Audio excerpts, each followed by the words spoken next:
There is a quiet relationship unfolding inside your body every time you taste something sweet. It does not announce itself with noise or urgency.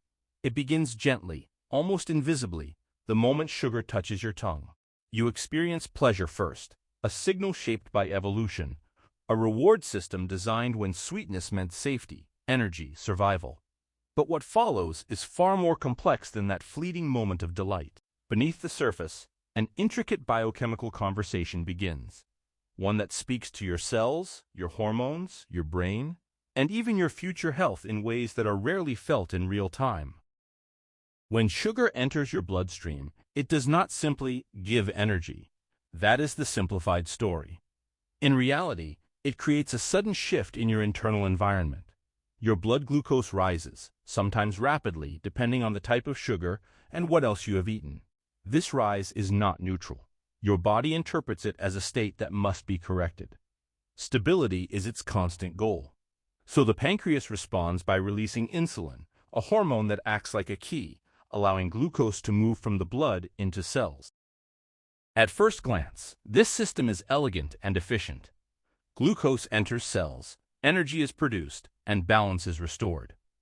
But the hidden effects begin to emerge when this process happens repeatedly, excessively, or without pause. The body is not designed for constant spikes. It is designed for rhythm, for variation, for periods of rest between intake. When sugar becomes frequent, the rhythm is disrupted. Imagine a doorbell that rings once a day versus one that rings every few minutes. Eventually, the system becomes less responsive. In the body, this reduced responsiveness is called insulin resistance. The cells begin to ignore insulin signal, requiring more and more of it to achieve the same effect. The pancreas compensates by producing higher levels of insulin, and this state can persist silently for years. There is no immediate pain, no clear warning, only a gradual shift in how your body handles energy. What is rarely noticed is how insulin itself influences more than just glucose. It affects fat storage, signaling the body to store excess energy in adipose tissue. It influences hunger and satiety, interacting with hormones like leptin and ghrelin. Over time, high insulin levels can distort these signals, making you feel hungry even when your body has more than enough energy stored.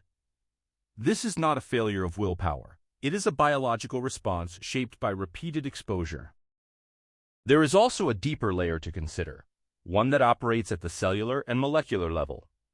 Excess sugar in the bloodstream can bind to proteins and lipids in a process known as glycation. This creates molecules called advanced glycation end products. These compounds accumulate slowly and can alter the structure and function of tissues. They affect the elasticity of blood vessels, the clarity of the lens in the eye, and even the integrity of skin. Aging, in part, is influenced by this quiet accumulation, a subtle stiffening and degradation that unfolds over time. Inside the liver, sugar follows another path. Fructose, a component of many added sugars, is processed almost exclusively in this organ. Unlike glucose, which is used by many cells, fructose is directed toward the liver's metabolic machinery. When consumed in excess, it can be converted into fat through a process called de novo lipogenesis. This fat does not always remain safely stored. It can accumulate in the liver itself, contributing to a condition that develops silently, without early symptoms, altering liver function in ways that are often only discovered later. Meanwhile, the brain is also responding. Sugar activates reward pathways, releasing dopamine, a neurotransmitter associated with pleasure and motivation. This is not inherently harmful. It is part of how humans learn and repeat beneficial behaviors. But when stimulation is frequent and intense, the brain adapts. Receptors become less sensitive, and the same amount of sugar produces a smaller response. This can lead to a cycle of seeking more sweetness to achieve the same feeling, not because of weakness, but because of neuroadaptation. At the same time, there is an interplay with inflammation, a process that is both protective and potentially harmful. In small, controlled amounts, inflammation helps the body heal. But chronic elevation, influenced in part by high sugar intake, can create a state of low-grade inflammation that affects multiple systems. Blood vessels, joints, and even neural pathways can be subtly influenced by this ongoing internal tension.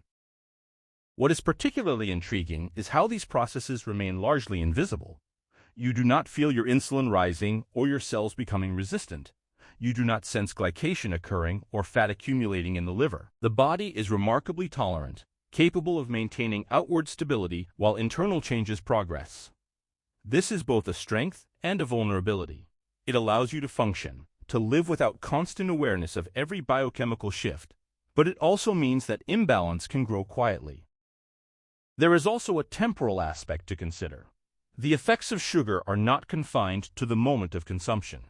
They extend into the hours that follow, influencing energy levels, cognitive clarity, and even mood. A rapid rise in blood glucose is often followed by a decline, sometimes below baseline. This can manifest as fatigue, irritability, or a sense of mental fog. These experiences are often attributed to external factors, but they are deeply connected to internal fluctuations. And then there is the microbiome, the vast community of microorganisms residing in the gut. These microbes interact with the food you consume, shaping digestion, immunity, and even aspects of mental health.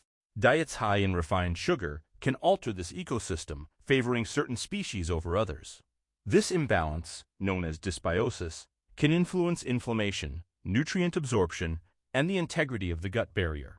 Again, this occurs without immediate awareness, a gradual reshaping of an internal environment that plays a crucial role in overall health. It becomes clear that sugar is not simply a source of calories. It is a signal, a modulator, a substance that interacts with multiple systems simultaneously. Its effects are not inherently negative, but they are context-dependent. Frequency, quantity, and the presence of other nutrients all shape the outcome. A small amount within a balanced diet behaves differently than repeated, isolated consumption. There is also a psychological dimension that cannot be ignored. Sweetness is associated with comfort, celebration, and reward.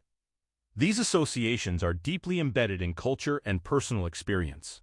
When you consume sugar, you are not only engaging in a biochemical process, but also participating in a narrative shaped by memory and emotion. This makes the relationship more complex, less about simple cause and effect, and more about patterns of behavior and meaning. As you reflect on this, it becomes less about labeling sugar as good or bad, and more about understanding its role. The body is not an adversary.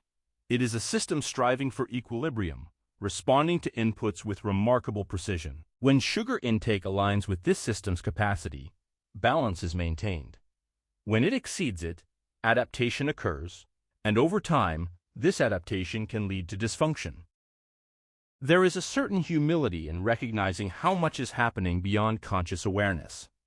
Each choice you make interacts with processes that have evolved over millions of years, processes that are both resilient and sensitive. The hidden effects of sugar are not dramatic in isolation. They are cumulative, subtle, unfolding over time in ways that are easy to overlook. And yet, this understanding offers a kind of clarity. It shifts the focus from immediate gratification to long-term harmony. It invites you to see your body not as a passive recipient of food, but as an active participant, constantly interpreting, adjusting, and responding. In this light, every moment of sweetness becomes part of a larger story, one that is written not just in taste but in cells, in signals, in the quiet language of biology that continues long after the sweetness fades.